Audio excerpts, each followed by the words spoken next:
A lot of people struggle to understand the concept of synodality. When Francis was talking about it a lot and doing this synod, how do you understand synodality? How would you define it?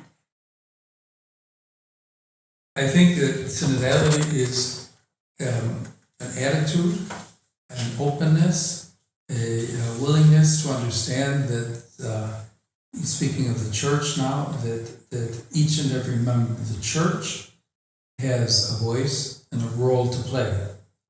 And that through prayer, reflection, the method that was used in the recent synod, which has been called conversation in the spirit, but through a process, and there's many ways that could happen, but of dialogue and respect of one another, to bring people together and to understand that relationship, that interaction, that creating opportunities of encounter is an important dimension of how we live our life as church. Some people have felt threatened by that. Sometimes bishops or priests might feel synodality is going to take away my authority. That's not what synodality is about. And maybe your idea of what your authority is somewhat out of focus, mistaken. I think that synodality is a way of describing how we can come together and be a community and seek communion as church. So that it's a church whose primary focus is not on an institutional hierarchy, but rather on a sense of we together, our church, and each person with his or her own vocation, priests, or laity, or bishops, missionaries, families, everyone with the specific vocation that they've been given, has a role to play and something to contribute.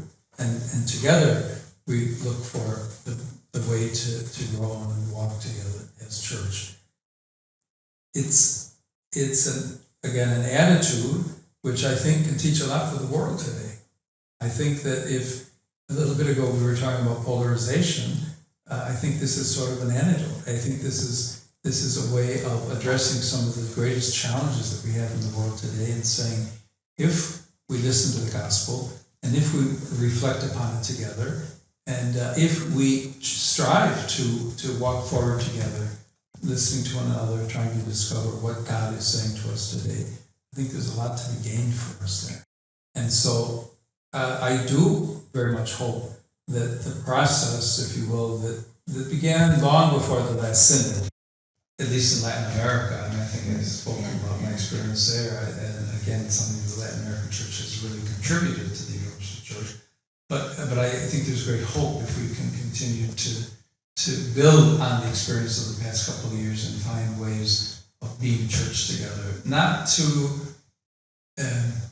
try and transform the church into some kind of democratic government, which, if we look at many countries around the world today, democracy is not necessarily a perfect solution to everything, or at least the way that, with its limitations, it's moving about, but respecting, understanding the life of the church for what it is and saying we have to do this together. And I think that's offers a great opportunity to the church and offers an opportunity for the church to engage with the rest of the world, which again, since the time of the Second Vatican Council, I think that's been